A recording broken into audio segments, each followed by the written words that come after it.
I don't think that he's human. I Yeah. think that he's probably an android that was created. He's like the prototype android, and he's perfect. Like if that's what we get as an android, it's Paul Rudd, bring him on. I want more androids. Welcome to Story and Craft. Now, here's your host, Mark Preston. All right, welcome back. Good to have you. Good to see you. Well, let's see you. In my mind's eye, yes, I'm seeing you. It's good to see you again. First episode for you, maybe. Hey, welcome. Welcome to Story and Craft. My name is Mark, and it is good to have you stopping by. We got a great episode today. Love talking to directors, the producers, writers, the creatives that put things in motion with movies and TV. And today, sitting down with Thom Harp. Thom is all three. He is a director, he's a producer, he's a writer. His latest film is out right now. It is called Home Delivery. It is with Rainn Wilson, somebody he's reconnecting with from working on some projects previously. Also, Joe Pantoliano. We sat down and talked about previous projects, kind of like The Donor Party. Talked about that recently with Rob Corddry, who is in that. Thom directed Donor Party. Funny stuff. Check it out. Just a great conversation. Always really cool to have creatives on the show to talk about kind of how the machinery comes together. And real quick, I do have a favor. If you would, on your podcast app, make sure to follow Story and Craft. That way you get notified every time a new episode comes out. Make sure to follow the show. That helps people to find Story and Craft, which I greatly appreciate. You can also go to storyandcraftpod.com, the website. Everything is there, past guests, past episodes, and we are on Substack as well. So just go to storyandcraft.substack.com, and if you follow the show, you get an email every time a new episode is available. Okay, so let's talk a little movie making. Let's talk comedy. Let's get after it. Today is Thom Harp Day right here on Story and Craft. So you got those guitars in the back there. Different people I've talked with have their guitars behind them, and I feel like I need to have something besides a sofa to. The thing where the guitars came in is when I was a teenager, I played in a band, and then when I went to college, I played in a band that did covers. And one of the things that I used to, and I had the same guitar for forever. And my wife, when I turned 40, was like, do you ever want to get another guitar? And there was an auction. Our kids are, at school in there, and the lead guitarist of the band The Cars put one of his guitars up for auction. And really? I love The Cars. And I was like, and even though he's left-handed, I was like, I'd love to get, one of those guitars. And so Jimi Hendrix out. was left-handed also, right? Also left-handed. I am not. Oh. But I love The Cars, and so for me, it was one of those opportunities to own this amazing piece of history. And then she said, "How much is too much to spend?" And I was like, "Oh my God, don't spend more than like $1,000." And she's like, so I shouldn't increase my bid to match the $1,600 bid. And I was like, no, please. That's too much for a piece of history. So, because I'm just not that nostalgic about those things. And so but then I said, hey, listen though, I would love to upgrade my guitar. And if you'd be willing to let me spend the $1,000. And sadly, that turned into this, like, I always joke that my midlife crisis is guitars, which is so much safer than any of the other things. Well, I don't know anybody who's into guitar. Car in a crash. I'm not ever gonna have an affair. It's just these. So, it's funny. I don't know anyone who's into guitars that goes out and buys a new one. That's the beautiful thing about guitars. They have everyone has a story behind it. Especially if you know who it came from. Like the cars. I mean, cars. I'm a Gen X kid, 7th grade, just what I needed. That was the jam. Totally. Yeah. There was songs that came out around junior high that kind of imprinted. Is Bon Jovi, Whitesnake. Then again, Tawny Katane may have had something to do with the Whitesnake thing. Totally different deal, in the video.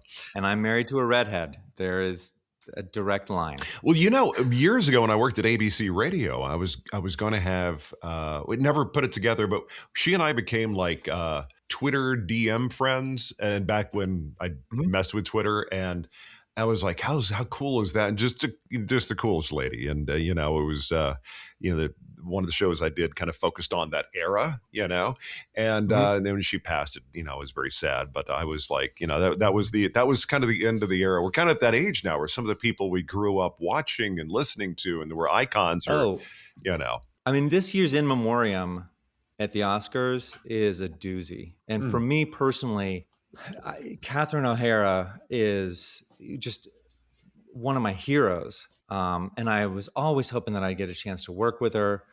And to lose her is, and Diane Keaton, and to say nothing of all of the amazing guys, but I really love funny women. yeah, it's And the ladies that had chutzpah. That was kind of that era of the '80s even the early '90s when their films came out. Like, these ladies could hold their own, no matter who they were in the scene with. And back when the humor could be a little bit on the blue side, and it was just kind of, we'll go get into it. I'm sure I've got Judd Apatow's book sitting right there on my coffee table, and I love it so much. And I love the comedy book that Jesse David Fox did recently, which is another great resource. I think that, one of the things that I noticed was when you have the great eras of Saturday Night Live, it's always because there are at least two women in the cast who are absolutely phenomenal in everything they're in. And so a lot of times the guys get the attention. I don't know if Will Ferrell is as funny without Sherry O'Terry. yeah, Like yeah. that was and without Molly Shannon, and having them be, like there's just every fantastic era of Saturday Night Live has always had standout. If the women are strong, the guys get a lot stronger. Well, when you watch Molly Shannon now and the part she's in, she's great. Don't get me wrong, but you forget how physical of a comedian she was back in Saturday. Oh my gosh, yes. When she played, was it Mary Catherine or what, the Catholic schoolgirl, and she would. Yeah, Mary Catherine Gallagher. I'm just now catching up, and Mark Maron, sadly ended his podcast, and he just had a great job, and he was doing it. And I caught up with some of the episodes I hadn't heard yet. One of them was Seth Meyers, and he was talking about watching Will Ferrell.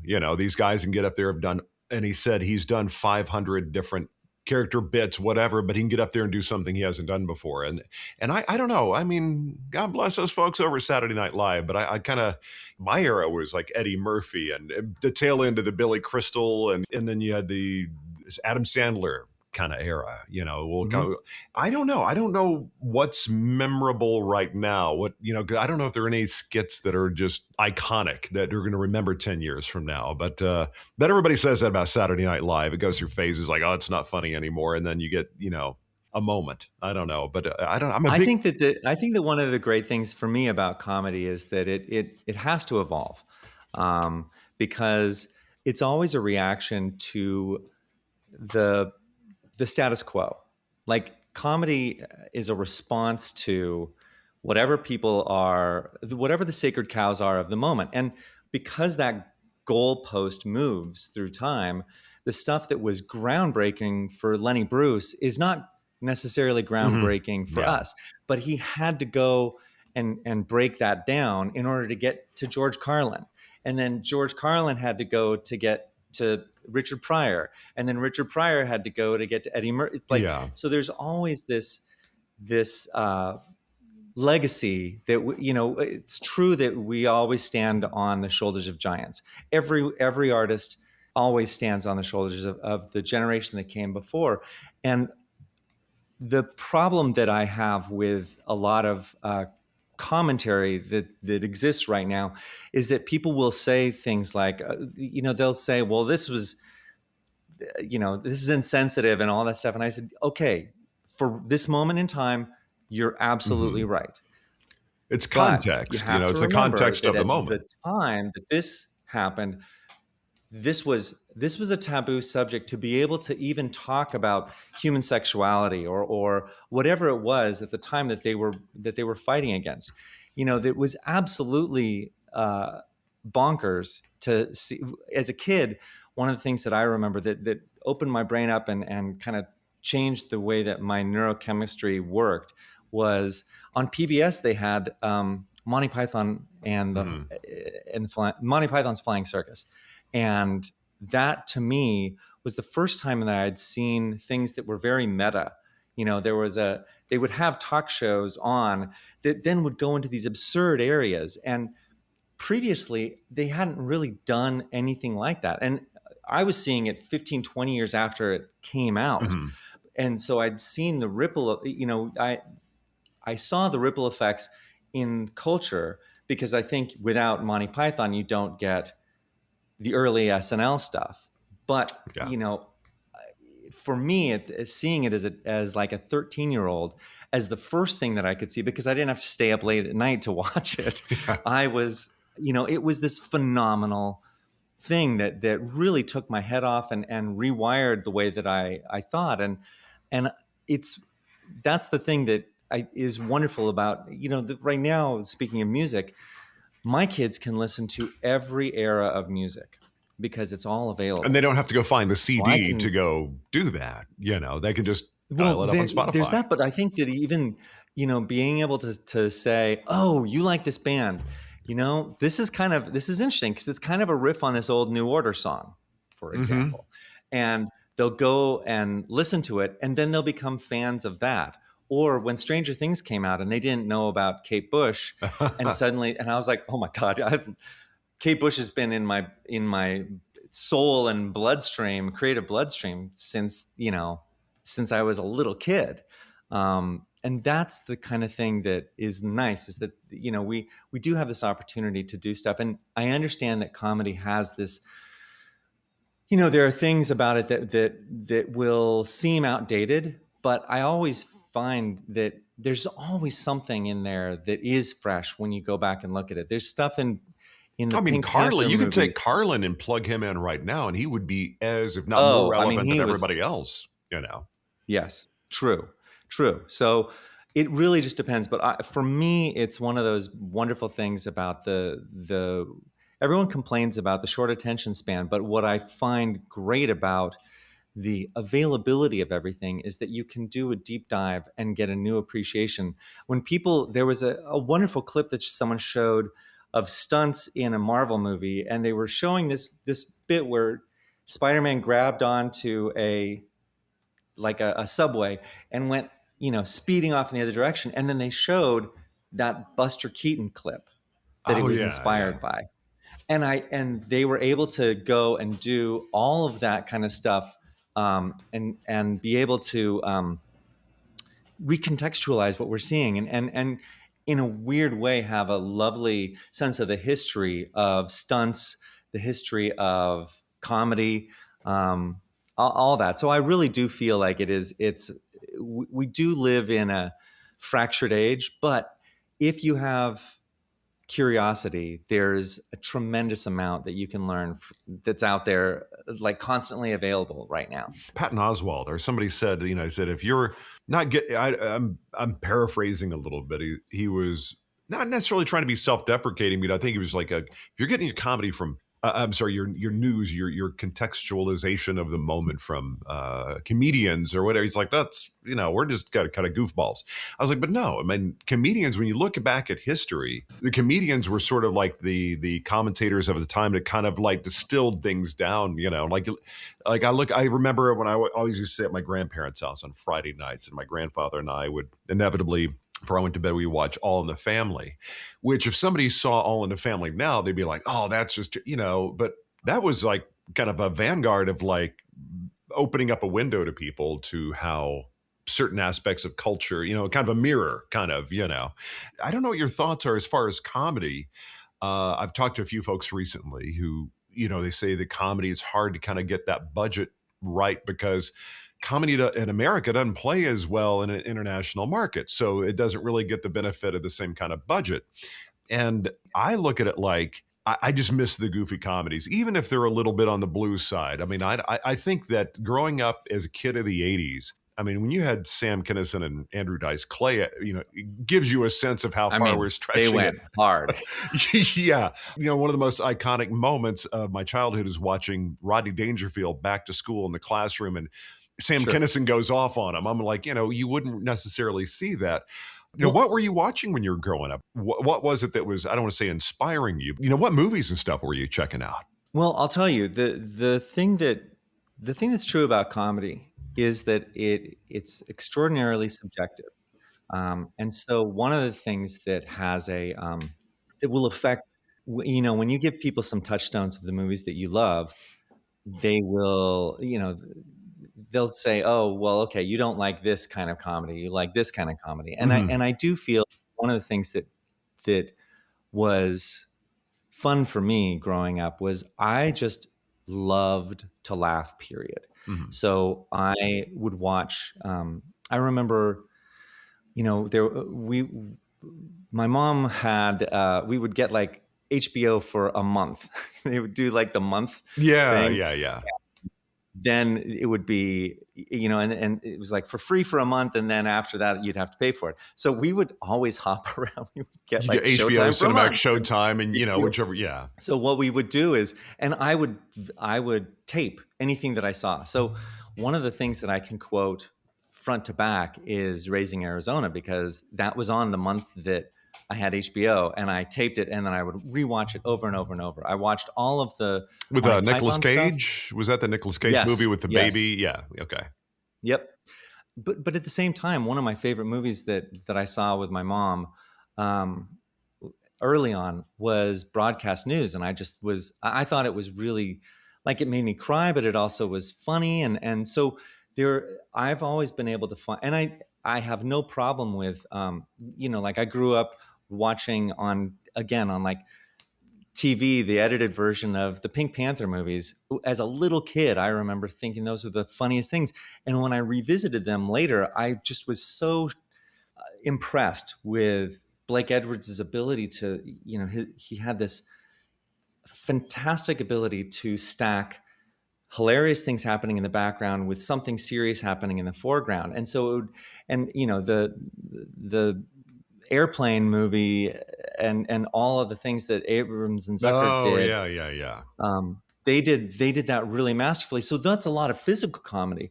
But then I was, I know that it's gauche to say now, but the movie that also took my head off at the time was seeing Annie Hall. And again, I didn't see any of these movies in the theater. I saw these all on cable. Hmm. But Annie Hall, for my money, was one of the smartest things I'd ever seen, period, of any genre. And, I was very, and then, later when I saw other people mimic it, in spirit, like When Harry Met Sally was one I saw in theaters as a teen. And it was, I just thought, this is so, so, so funny. But again, it's very sad to me that Rob Reiner passed away. Hmm. He's someone who I had always wanted to meet, because I wanted to thank him for doing, like, his run of, starting with Spinal Tap. And I really like The Sure Thing too. Again, that I saw that on cable. And then The Princess Bride, When Harry Met Sally, Oh, Misery, A Stand by Few Good Me. Men, You The know. American President. I mean, that guy's career, Oh, you can't The beat American that run. President was so well written. Also, it was Oh, gorgeous. I mean, Sorkin. yeah. I It's mean, it's Sorkin, and it's sort of like the blueprint for what he did with the West Wing, but with Rob Reiner, he made it extra. There was that lightness. I ended up following his daughter on Instagram because Carl Reiner reminded me so much of my grandfather. And it was just after my Mhm. grandfather, he had passed, and she would post things with Carl Reiner and of course Rob. But it was just kind of neat to kind of see the insight of what are these guys like. And they seem like just real, they're both real menches, as my people say. Even Carl Reiner, you see, like Summer School. Remember that with Mark Harmon and that Again, on cable. These yeah, yeah, but If Carl it was Reiner. on cable in those months that I saw it like 1,000 times. So we were talking. I have a friend who was saying, "Do you remember Beastmaster?" I was like, "I remember Beastmaster because that was on in the month that I." You know what's cool now, because when you watched it was like on a smaller tube TV. Now you have like a 75-inch TV. It's kind of fun to revisit those on a larger format. But yeah, Oh, I recently rewatched Conan the Barbarian, and which I'd never seen. I'd only seen on the square version, and seeing it with the widescreen, that was.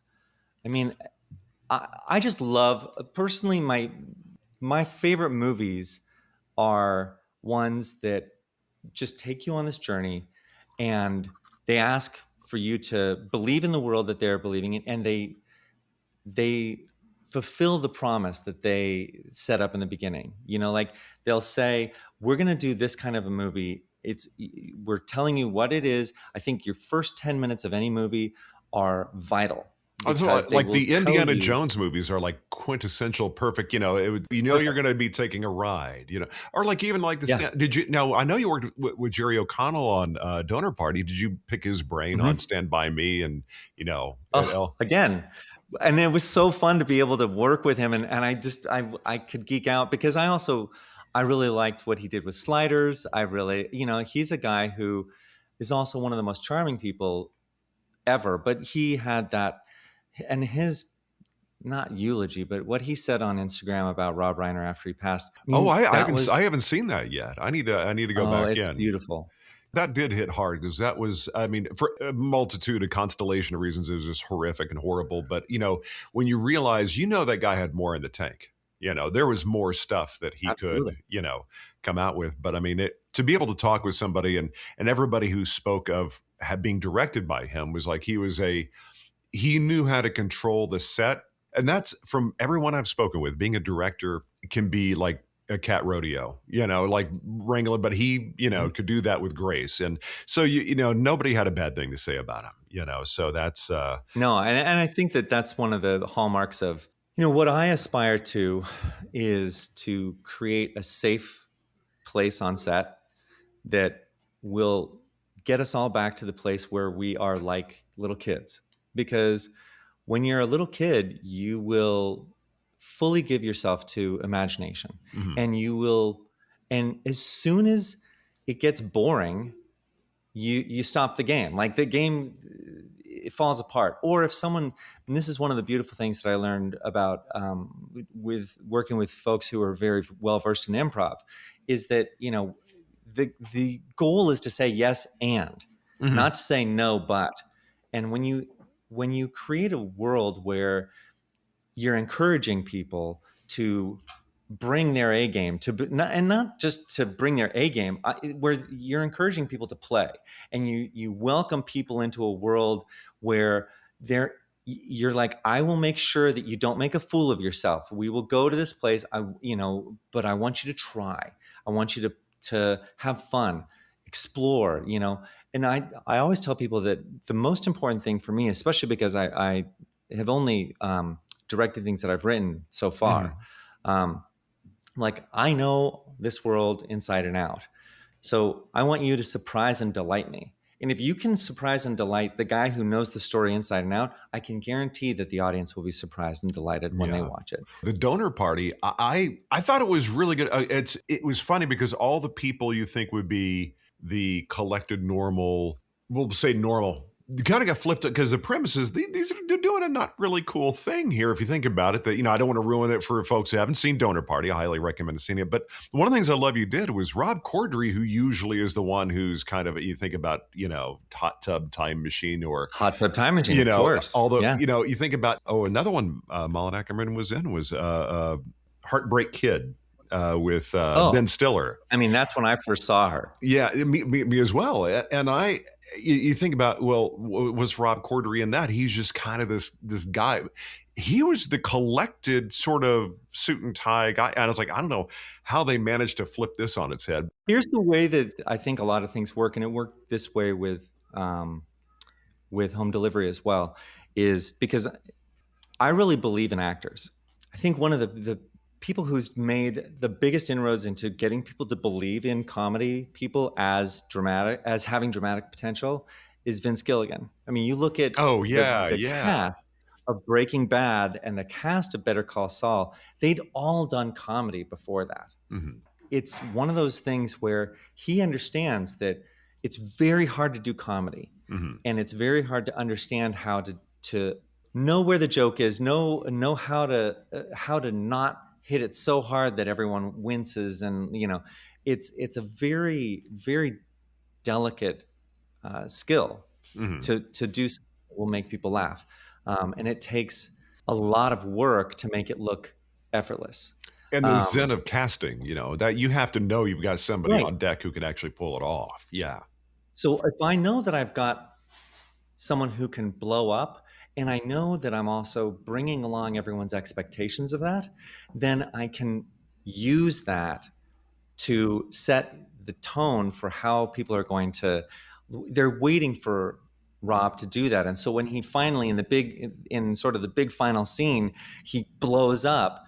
We've been waiting for him to do something like that the whole movie. Yeah. Like we've been waiting for him to, because we know he's got it in him. His powder's dry, and so I love playing with that. And for me, when I love comedy and I love watching.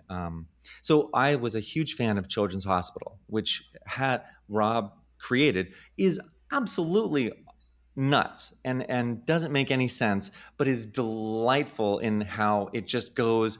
It tears apart all of the ideas of medical TV shows, all of it plays with all those tropes in the way that's kind of like what the Airplane guys did with, when they did Airplane, or then they did the Naked Gun movie, or any of those kinds of things. They take the trope and skewer it. But I mean, like Leslie I knew Nielsen that wasn't a he had. comedic actor. Leslie Nielsen, I think, was a serious actor before He was a he got. serious actor, Yeah. and what they did was they did the same thing. They knew that people were expecting him to be serious, and they played everything. They had him play things absolutely straight, with everything being insane around him.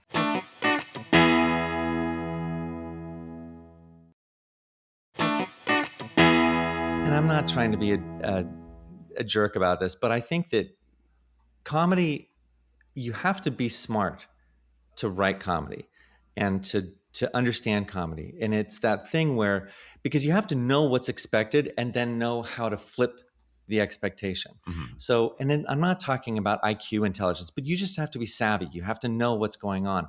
All of what comedy does, it works on your expectation and then it flips it in a way that, horror does the same thing. It works on your expectation of what's going to happen, and then a jump scare will happen. Yeah.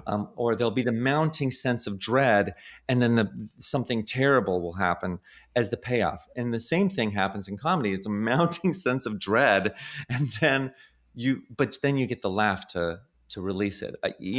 And so when someone like Rob comes along and can be so, and can play it down, and you're waiting for that moment for him to release, it's just, that it's like a coiled cobra, Mhm. and he's just, something's gonna happen. Or when you know what they're capable of, and the beast doesn't have a place. Like there was I want to think. I guess it qualifies as an independent movie. There's a great film called The Way Back. I don't know if you say he was. Oh, I love that movie, and it's Jim Rash and Nat Faxon, Oh, who are amazing. Their writing Groundlings. is that Faxon just a lot. I mean, his writing is.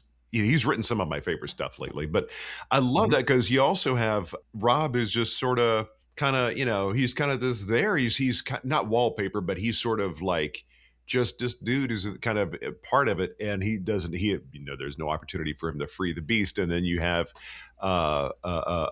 Steve Carell, like he wasn't a pleasant dude, so he went like we know Steve Carell we can do, but I love when you see someone really effectively, like you really didn't like him in that movie. He was kind of a jerk, and so I'm a big fan of independent. Like for instance, Donor Party, more as an independent zone of a film, and I think see my favorite comedies are the ones that live in that zone, but they're really well cast. You got people going, they may not get their quote unquote rate, but they see the vision and they want to take part in it, and it makes like The Way Back. I don't know what the budget was on that, but those are the kind of films I like, and that I do wish we would have more comedy now, because as a Gen X kid growing up when comedy was everywhere, now it's you got to hunt for it. The stuff that kind of like, for instance, Donor Party. I didn't know anything about it. I pulled it up. I was like, this is so ridiculously fun that it's like. I'm so glad you like it. That's thank you so much. But Rob Corddry's wife, the whole like thing in the pool and he's just trying to hold his shit together the whole time. He's like, this is his birthday, but everybody around, and he has no clue that this is just one big, setup for Malin's character to, if you frame that in any other way, you think, God, this is a truly horrible person doing a horrible thing. But within the context of the film, you're like, oh, I'll take the ride. This is kind of fun. And the whole Jeff Goldblum imitation thing, I was like, where did that come from? So did you write Well, that? I'll tell you, I Oh, can tell you some of the inspirations, and I find that very seldomly does an idea come whole cloth formed in my mind. mhm. I know exactly. I'll have. I think the best way to describe it is I don't know if you did this when you were a kid, but they would have these big magnets, the sort of U-shaped magnets, and you'd run it in the dirt, and you pull it out of the dirt, and you'd see all of this what looked like fur sticking Yeah, to it, yeah. and that's all these metal in the dirt.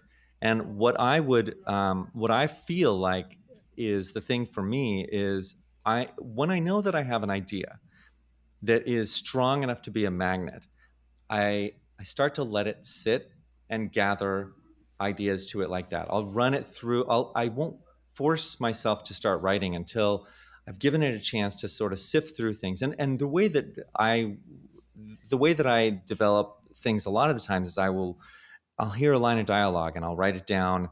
And I have an app that basically I can put a tag and it says dialogue Mhm. or visual gag or whatever, and then I'll start to think, oh, this could go with this story. And then I start to put it all together as like, this is the whole world that it could be. And I'll know, let's say 40% of what the structure is going to be by that point. Um, and then I'll start to think, well, who are the people that this problem should happen to? What are the kinds of people who need to learn something out of this experience? And that's how I'll start to think, okay, well, what are the characters that need to be involved? And so for example, using the donor party, I knew that I wanted to talk about all the different challenges that women in their late 30s have with, if they're not, because I had a lot of friends who were dealing with, like, I don't have a husband, I'm Mhm. running out of time, I want to make sure that I have kids, but Which is where all the empathy adoption. came from, because you could see this is a real life thing that people deal with, and it's I imagine the emotion attached to it. It's heavy, so you can't fault her for trying to find creative Right. ways of but yeah, but you took it to a whole other level though, so like And I mean, to me, I think that that's where, what comedy does is it says, well, what's the thing that we all feel, and then how can you turn that, using Rob Reiner, how can you turn it to 11? How can you make everything Mhm. as bad as possible for that person? Because that's when they're going to squirm. That's when there's going to be, the thing that, I mean, for example, you look at the movies that the Safdie brothers do, or they've done on their own. They always put someone in the absolute worst situation and make things worse and worse and worse and worse and worse. Now, the comedy version of that is Martin Scorsese's After Hours, where it's here's someone who's just trying to get together with a woman in New York in the mid 80s. And there's no apps. So a lot of that movie completely falls apart nowadays, because you'd be like, well, you just have your phone and you can make a phone call. You don't Yeah, have to yeah. beg someone for all that kind of stuff. But if you take yourself out of that and put yourself back in 1985, I think is when they made it, when you didn't have an app on your phone that could pay for your taxi, when you didn't have any, there weren't Ubers and all this kind of stuff, and and this guy is trying to just get home. What's the worst thing that can happen? So it's kind of like, I mean, they've done this for forever. Homer did it with the Odyssey. Yeah. He just didn't make it funny. If you'd done, and that's where the Coen brothers were so smart. They were like, well, what if the Odyssey were a comedy? That's, oh brother, where art thou? Let's make it impossible for this guy to get home, put everything in his path, and have all of those mishaps be comedic as opposed to tragic.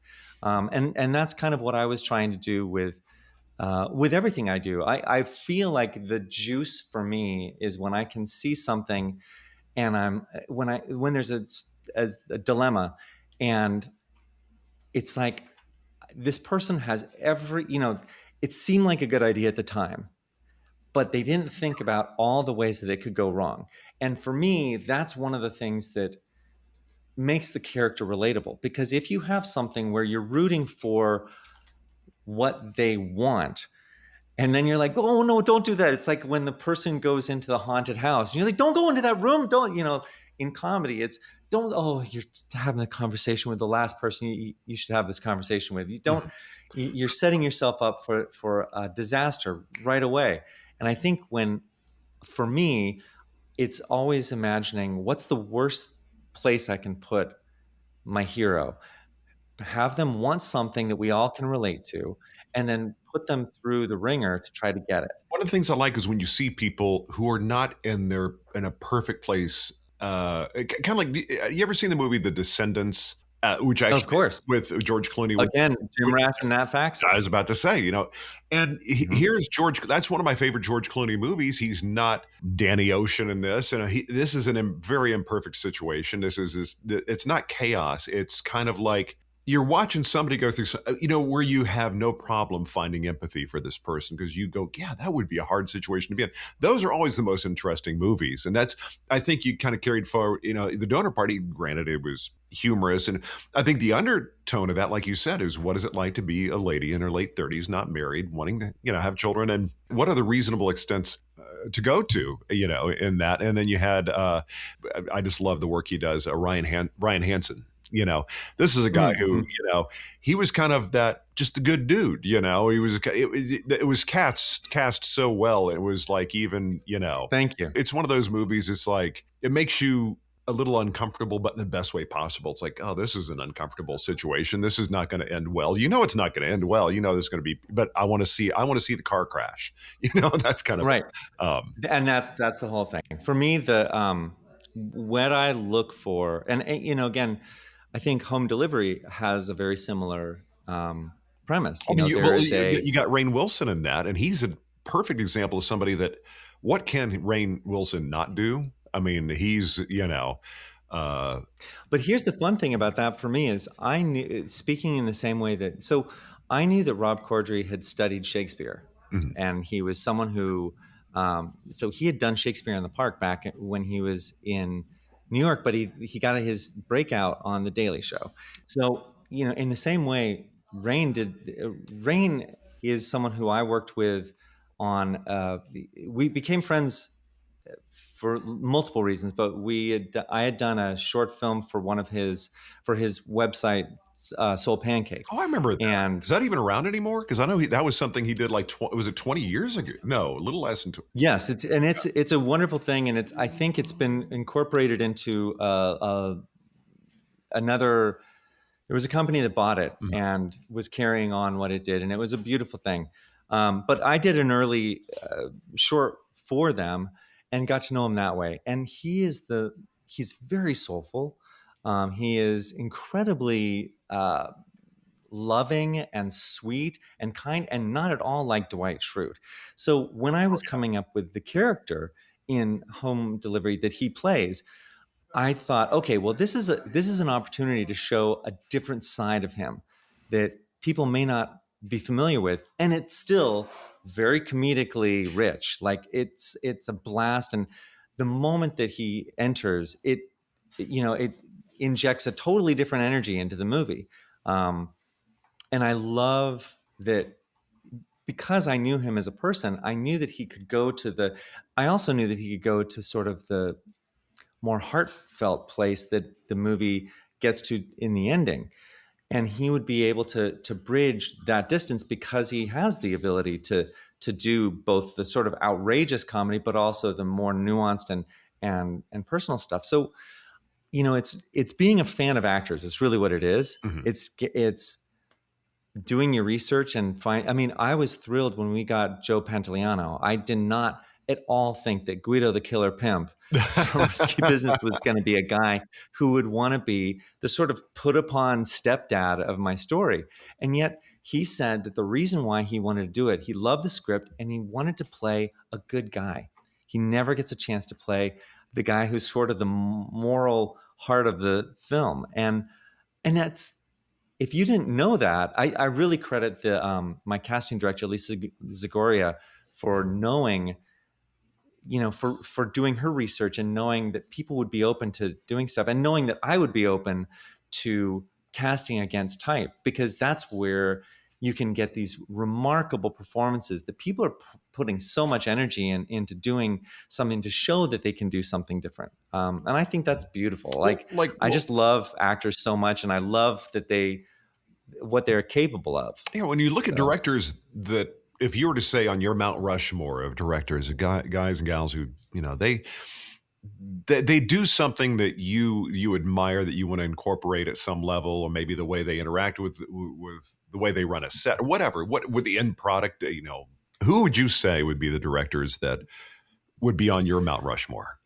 Well, there's some people who I love the results, and I don't think that, and I've heard horror stories about them. So it's a tricky thing. Like, my son's middle name is Wilder because of Billy Wilder, because I think that Billy Wilder's movies, I mean, he is one of the geniuses and the giants of our thing. I hear he wasn't that pleasant to be around. Like, he's a fun guy, but also that he could be really, he was very brusque, let's say. But by the same token, so it's, for me, there are people who I consider to be besides giants. Rob Reiner, of course, Right. Well, Rob Reiner is one of those people who everyone has just lovely things to say about him. So it's a tough thing. I think that it's, what the movies that I love so much, and I really admire Judd Apatow's filmmaking. I think that he's a very humane filmmaker. I think that his stories are extraordinarily, there's no villains in his movies, really. And that is something that I really respond to. I really love that.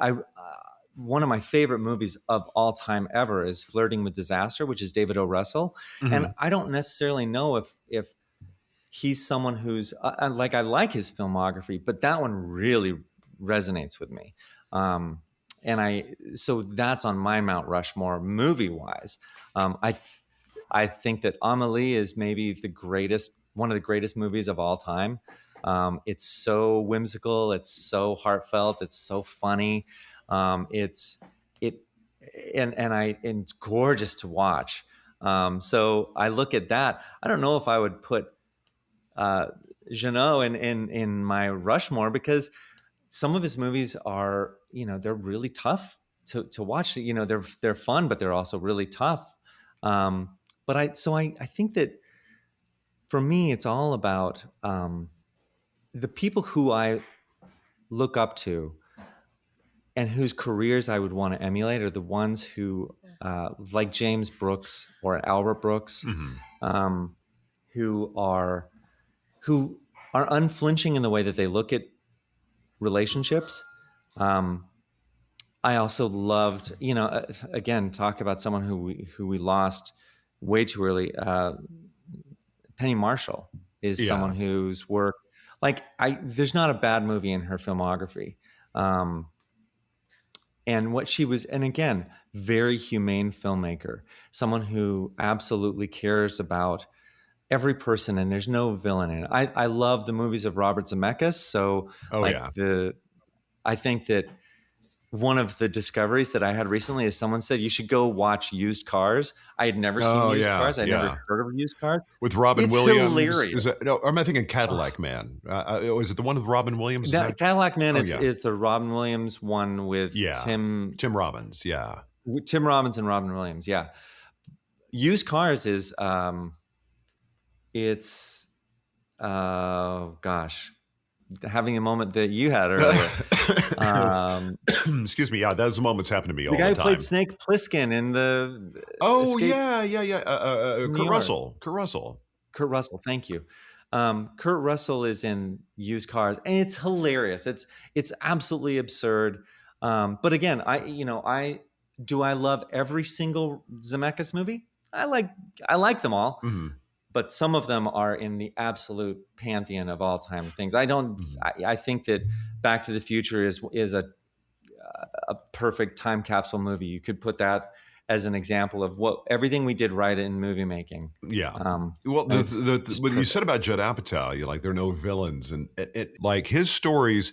I think what would be really interesting. I mean, his daughters are of the age they could do. This is 50 or a little bit older, and be grandparents now, which I think that's a Yeah, whole other level of But here's Paul Rudd always looks so young. Could you really buy him as a grandfather? I don't I know. know, because I don't think that he's human. I Yeah. think that he's probably an android that was created. He's like the prototype android, and he's perfect. Like if that's what we get as an android, as Paul Rudd, bring him on. I want Yeah. more Well, androids, I think the thing I less love. androids that are like the ones in Alien, and more like Oh, Paul Rudd. absolutely, absolutely. I mean, I think the outtakes from all Judd Apatow movies are just fantastic because I think what's great to listen to. He has that the big mic, and he's like, okay, here, just feeding lines like try this out, and they're all just like off the cuff, just stuff he's thinking of. Is like they're all gems, And I found out the other day that my best friend doesn't like Anchorman, and I don't know. I've known him for almost 40 years now, so I don't know how that relationship's going to pan out.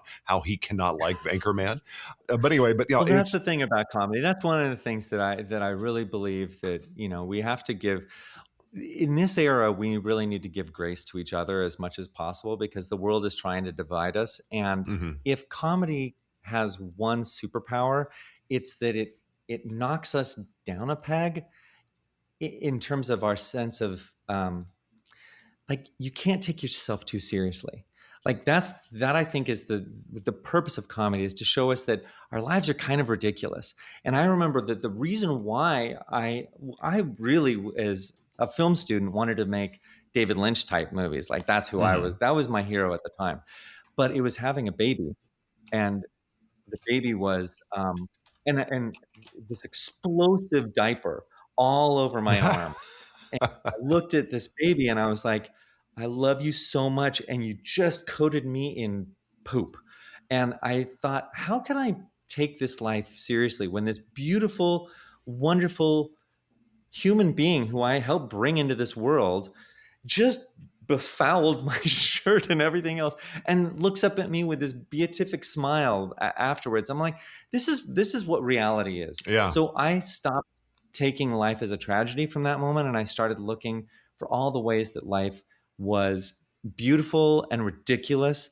And that's what I lean into, is like, and so that's where, for me, I think Richard Linklater is another person Oh who's a yeah, very yeah. humane filmmaker.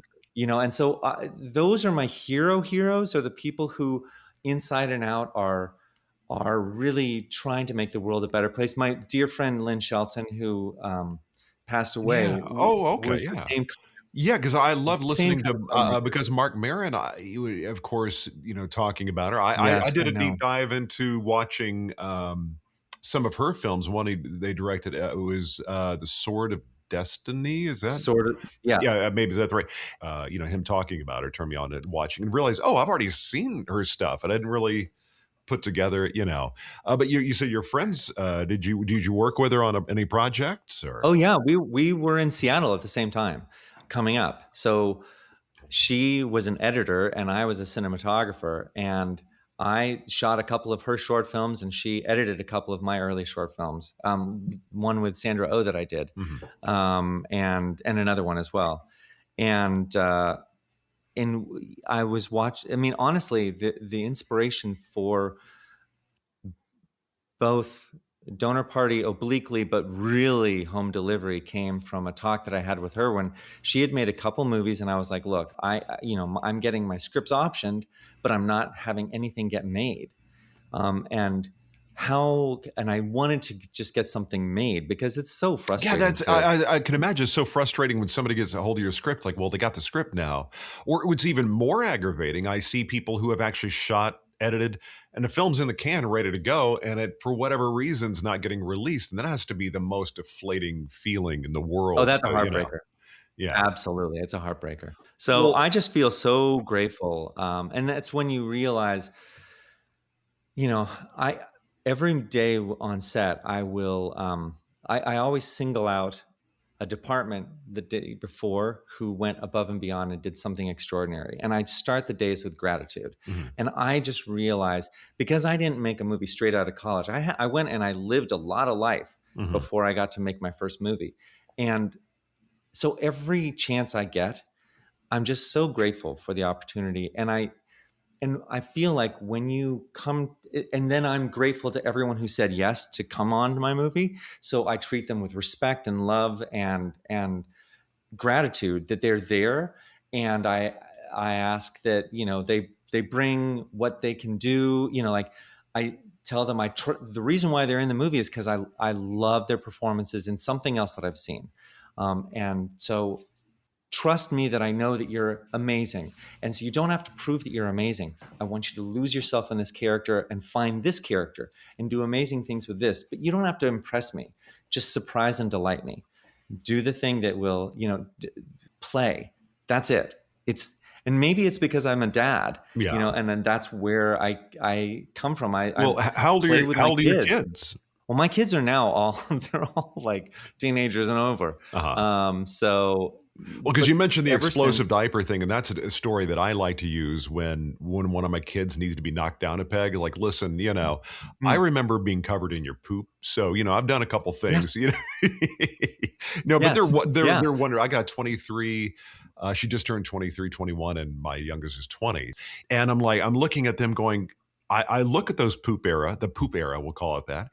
I look hmm at that and go, people say when they turn 18, you stop. Yeah, they're off. They're doing no.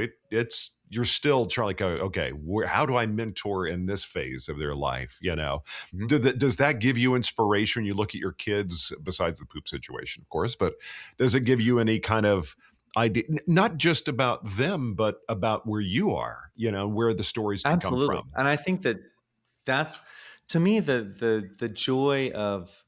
I don't think that anything in life that you get for nothing is something that will leave a lasting impression Hmm. on you. I think you have to have earned the things that really land and shape who you are. And so that can be a heartbreak. That Hmm. it's painful, but you learn from that. You learn from your mistakes. You learn from all the things in life that will give you that give meaning. And if someone hands you something like a car, I had friends who got cars when they turned 16, Oh yeah, and yeah. they would get into an accident. And I didn't have that. I had an uncle who taught auto shop, and I bought the car that his class worked on for $500. It lasted like a year and a half. It was never going to be something that was going to last a long time. But man, I took care of that car because I was like, I only had $500 to spend. I had to make sure that this thing lasted. I had to do all the stuff. So I think that when you're personally invested in and you have a connection to the investment, Hmm. that life is just that much richer. Those are the things that really matter. So An being a investment just parent, as financially, but to time out of your life to make that thing happen. Yeah. and there's no greater example than being a parent, because you are putting in so many thankless years. But I think it's true of any relationship. Yeah. If you are friends with someone, it takes work to stay friends the older you get. Like, it's one thing when you're going to school every day and you're on the bus together and it's easy, and Hmm. but then And it's not later on in life, transactional. It's just, when you go through eras, sometimes you're less available or more available, or you're, if you're lucky, you're going through the same thing at the same time and can commiserate. right? Like you mentioned the car thing, my best friend from high school, the one that doesn't like Anchorman, Roger, if you're listening, Yeah. I have to call him out. But like, there was a guy we went to high school with, who got a brand new, you remember was it a LeBaron, that convertible that was popular Oh yeah. circa? And he got it all tricked out with the ground effect. I mean, there was money went into it. It was brand new. And some of the guys on Friday and Saturday nights would do this thing. There's a phrase for it. They would drive in Texas, where I grew up. That people would leave their garage doors open sometimes, I guess, for like a heat factor or whatever. But people would have the outside refrigerator often storing beer. So these high school kids would drive the car in really fast, get the beer out of the beer fridge, and then back out. And, it's stupid. It's illegal, But apparently he was doing that, and the incline of the driveway was a little steep, and he bottomed it out and cracked an axle or something like that. See, now I'm going to use that in a movie. Yeah, well, yeah, but his father got him a brand new car about a week later. I remember talking to my friend going, dude, we're looking, I was driving my Chevy Chevette and he's driving his used Chevrolet Celebrity, if you remember those. And we're going, yeah, that not in a million years would happen in our families, even if they had No, the money. no. But just hearing about that, it's like being a parent. If I found out my son did that, I'd be like, well, you know something. Yeah, I don't know about that. I don't know if you're going to get another car. And I think that, for me, those are the kinds of things that are, again, what are the relatable moments in life? Mm. That's always where I always come at something from what is the thing that will connect. If I can feel really passionately about it, and I know that it's something that is a common thing, and especially seeing the people around me having those same conversations, I'm like, okay, there's gold in those hills. Okay. Like that's what I care about. And that's what I try to focus on, is finding the things that tie us together as people, as different as our experiences may be. Like, what are the things that we all care about? And so that's the thing that I really love exploring. And I think comedy is that way that it helps us break down our barriers.